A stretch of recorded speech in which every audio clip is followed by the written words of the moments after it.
Hello दोस्तों, स्वागत है आपका हमारे यूट्यूब चैनल कोडिंग सीखो पर। दोस्तों आज हम बात करेंगे कि एसक्यूएल के अंदर डाटा टाइप्स क्या क्या होते हैं। ठीक है दोस्तों, तो चलिए स्टार्ट करते हैं। SQL server data types. A data type ensure which type of data और कॉलम और variable can store in SQL server. Data type हमें बताता है कि आपकी टेबल के अंदर जो कॉलम बनाया है आपने वो किस टाइप का है, उसमें जो वैल्यू है उसके अंदर किस टाइप की स्टोर होगी, तो उसके लिए डाटा टाइप वो काम में आता है। when we create any table or variable it is required to specify the type of data it will store in addition to the name of each column। जब भी आप टेबल बनाते हो तो उसके अंदर आपको डाटा टाइप जो है वो बताना पड़ता है, उसके बिना आपको पता नहीं रहता कि एसक्यूएल को क्या है, क्या सेव करना है, इसलिए डाटा टाइप आपको डिफाइन करना पड़ेगा। ठीक है, कोई भी आप कॉलम बना रहे हो उसके लिए। when we assign the appropriate data type to a column we can make efficient use of memory by allocating only the amount of system memory required for data in the relevant column। जब भी आप कोई भी data column create करते हो तो उसके लिए अप्रोप्रिएट जो मेमोरी एलोकेट होती है तो वो आपको डाटा टाइप के अकॉर्डिंग ही मेमोरी एलोकेट होगी। ठीक है दोस्तों, SQL server support broad category of SQL standard data type based on the user needed. ठीक है, इसके अंदर जो बहुत सारी कैटेगरीज हैं, लेकिन यूजर जो नीड थी उसके अकॉर्डिंग इस ये टाइप के कैटेगरीज में डिफाइन किया गया है डाटा टाइप को। एक तो होता है exact numeric, approximate numeric, date and time, character string, unicode character string, binary string और अदर डाटा टाइप। ये इस टाइप के आपको कैटेगराइज किया डाटा टाइप को एसक्यूएल के अंदर। ठीक है दोस्तों, अब आता है हमारा exact numeric data type. Exact numeric data type store exact number such as integer, decimal और मॉनेटरी अमाउंट। ठीक है, इसमें क्या होता है, जो भी आप एग्जैक्ट आपको जो पता होता है ना, जैसे कि भाई इंटीजर में है या डेसिमल में या मनी में है, तो वो आपको एग्जैक्ट नंबर डाटा टाइप का एग्जैक्ट न्यूमेरिक जो होता है वो आपको एग्जैक्ट डाटा टाइप के अंदर यूज लेते हैं। जैसे कि इंटीजर हो गया, डेसिमल हो गया। The bit store one of three value, zero one and. जो बिट होता है वो जीरो, वन, नल तीनों स्टोर कर सकता है। ठीक है, the int, big int, small int and tinyint data type store integer data type. जो इंटीजर डाटा टाइप होता है उसमें int, big int, small int, tinyint ये आ जाते हैं। ठीक है, the decimal and numeric data types store number that have fixed precision and scales. Note the decimal and numeric are synonyms. Decimal होते हैं उसके अंदर फिक्स डाटा टाइप होता है। उसके अंदर क्या, आप जैसे डेसिमल लिया उसके अंदर आपको 18,2 किया मान लो, तो उसमें क्या 18 डिजिट तक आपकी वैल्यू लेगा, उसके साथ 2 डिजिट आफ्टर डेसिमल लेगा। ठीक है, the money and small money data type store currency value. जो मनी और स्मॉल मनी है वो करेंसी वैल्यू डाटा टाइप का, करेंसी डाटा टाइप का होगा।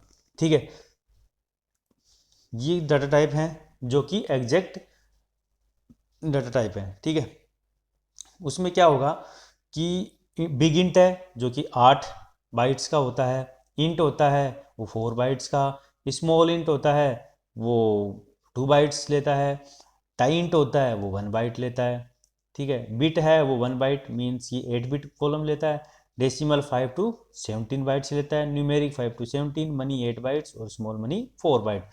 दोस्तों ये जो डाटा टाइप आप डिफाइन करोगे आपको, तो वो आपको थोड़ा ध्यान रखते हुए करना है कि भाई आपकी डाटाबेस की मेमोरी साइज भी ज़्यादा नहीं ले और आपको इजीली डाटा भी सेव हो जाए। ठीक है, मान लो आपको रिक्वायरमेंट स्मॉल इंट की है और आप ले रहे हो बिग इंट, तो वो आपके डाटाबेस की साइज को बढ़ा देगा, तो इससे आपको बचना है। ठीक है दोस्तों, फिर आता है हमारा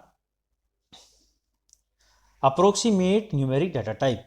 the approximate numeric data type store floating points numeric data. Floating points numeric data को स्टोर करने के लिए आपको approximate numeric data type use लेना है। ठीक है, अब इसमें float n depends on the value of n. जो फ्लोट एन ले रहे हो तो वो एन के ऊपर डिपेंड है कि आपकी उसकी एन की लेंथ कितनी है। फिर आता है रियल जो कि 4 बाइट्स का होता है। ठीक है, और ये हो गया अप्रोक्सीमेट न्यूमेरिक। फिर आता है हमारा date and time data type. Date and time data type होता है, उसके अंदर क्या है कि इसके अंदर हम डेट, टाइम और डाटा को स्टोर करवाते हैं। इसमें क्या होता है कि डेट टाइम होता है उसकी मेमोरी 8 बाइट्स होती है, जिसकी लोअर रेंज 1753 से 1753 ये है। मीन्स कि इसके अंदर जो डेट रेंज है वो मिनिमम आप इतनी ले सकते हो, उससे ज़्यादा आप रेंज नहीं ले सकते हो। अगर उससे कम, जैसे 1753 से अगर कम लिया आपने तो वो आपको एरर दे देगा एसक्यूएल के अंदर, ठीक है। और उसकी अपर रेंज 9999 है, ठीक है। तो ये आपको इसके अंदर अपर रेंज तक यूज ले सकते हो डेट टाइम के अंदर। स्मॉल डेट टाइम में क्या हुआ, ये 4 बाइट का है, फिक्स्ड है, जो कि 1900 इसकी लोअर रेंज है और 2079 इसकी अपर रेंज है, ठीक है।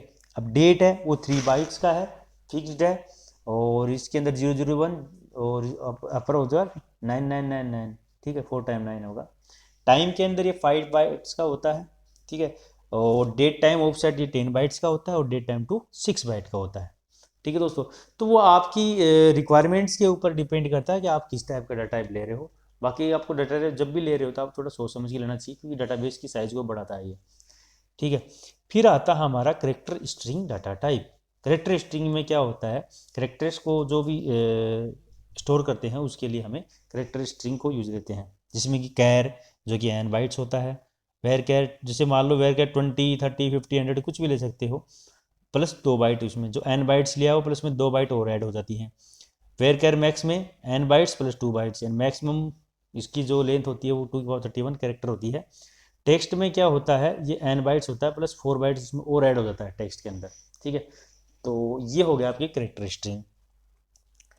फिर आता है Unicode character string. Unicode character जो आपकी करेक्टर स्ट्रिंग थी वो ही है, उसके अंदर n varchar n character और जुड़ गया उसमें, तो ये जस्ट डबल उसकी 2 टाइम्स ऑफ लेगा। मतलब जैसे आपके इधर ये करेक्टर स्ट्रिंग में जैसे ये करेक्टर स्ट्रिंग मान लो 2 बाइट ले रहा है, मान लो एग्जाम्पल 2 बाइट ले रहा है, तो एन कैर में क्या हुआ 2 टाइम्स ऑफ एन बाइट, मतलब कि ये जैसे 2 बाइट ले रहा था आपको 2 इंटू 2 यानी 4 बाइट्स मेमोरी आपकी यूज लेगा, ठीक है। ये मल्टीलैंग को सपोर्ट करता है, जबकि वेर कैर है वो मल्टीलैंग को सपोर्ट नहीं करता है। जैसे आपको हिंदी में कुछ इनपुट करना है तो आपको एन वेर कैर ही यूज लेना पड़ेगा, अदरवाइज वो आपके क्वेश्चन मार्क शो करेगा, ठीक है दोस्तों। तो ये n varchar and text ये इसके अंदर यूनिकोड करेक्टर होते हैं। फिर आता है binary string data type. Binary string data type में क्या होता है कि जो binary data type store fixed and variable length binary data, ये जो बाइनरी डाटा टाइप स्टोर करता है फिक्स्ड और वेरिएबल लेंथ बाइनरी डाटा को, ठीक है। इसमें कौन कौन से होते हैं, बाइनरी हो गया, वेर बाइनरी और इमेज जो डाटाबेस सेव करवाने तो उसके लिए इमेज टाइप यूज लेना होता है, ठीक है। बाइनरी की मेमोरी होती है एन बाइट्स, और वेर बाइनरी की the actual length of data entered plus 2 byte, जो एक्चुअल डाटा जो आपने लेंथ करी है उसके बाद में आपके 2 बाइट्स और ऐड हो जाएंगे उसमें, ठीक है दोस्तों। तो ये हो गया बाइनरी स्ट्रिंग डाटा टाइप। अब अदर डाटा टाइप भी हैं, कुछ स्पेशल डाटा टाइप भी हैं जिसको आपको जैसे रिक्वायरमेंट होती है उसके अकॉर्डिंग आप यूज ले सकते हो, ठीक है। SQL server also provide some special data types that can be used according to our requirements. The below tables illustrate all special data type. इसके अंदर जो स्पेशल डाटा टाइप होते हैं वो आपकी रिक्वायरमेंट के अकॉर्डिंग डिपेंड करता है, ठीक है। इसमें आता है कर्सर। कर्सर क्या होता है कि स्टोर प्रोसेसर में आउटपुट पैरामीटर्स के लिए यूज लेते हैं, ठीक है। इसके अंदर कर्सर के अंदर क्या है, जो भी कोड होता है वो लाइन बाय लाइन रीड करता है, ठीक है। और रो वर्जन क्या होता है कि expose automatically generated unique binary number with in A database. Unique binary number होता है रो नंबर, ठीक है। हिरार्ची इसके अंदर क्या होता है, आपको रिप्रेजेंटेड ट्री पोजीशन, जो ट्री है उसके अंदर कौन सी इन ए ट्री हिरार्की के अंदर कौन सी पोजीशन है ट्री की, वो उसके लिए रिप्रेजेंट करता है। यूनिक आइडेंटिफायर, ये जो GUID होती है उसके लिए आपको यूनिक आइडेंटिफायर आपको डाटा टाइप यूज लेना चाहिए, जो कि 16 बाइट का होता है, ठीक है। SQL variant store value of other data type, जो कि दूसरे डाटा टाइप उसकी वैल्यू को स्टोर करने के लिए काम आता है। XML जो होती है वो XML डाटा को रिकॉर्ड करती है। जियोमेट्री और जियोग्राफी आपके कोऑर्डिनेट से रिलेटेड जो भी होते हैं, जियो लोकेशन कोऑर्डिनेशन, उसके रिगार्डिंग ये आपको दोनों काम में लेते हैं। टेबल क्या करता है, स्टोर ए रिजल्ट है temporarily for processing eight a later time, ठीक है। अगर रिजल्ट को स्टोर कर लेता है टेम्परेली और वो प्रोसेसिंग करता है बाद में काम आने के लिए इसको, ठीक है। तो ये हो गए आपके डाटा टाइप्स इन एसक्यूएल। तो दोस्तों वीडियो को ज़्यादा से ज़्यादा शेयर करें, चैनल को सब्सक्राइब करें ताकि आने वाले वीडियोज़ की आपको अपडेट्स मिलती रहें। थैंक यू दोस्तों।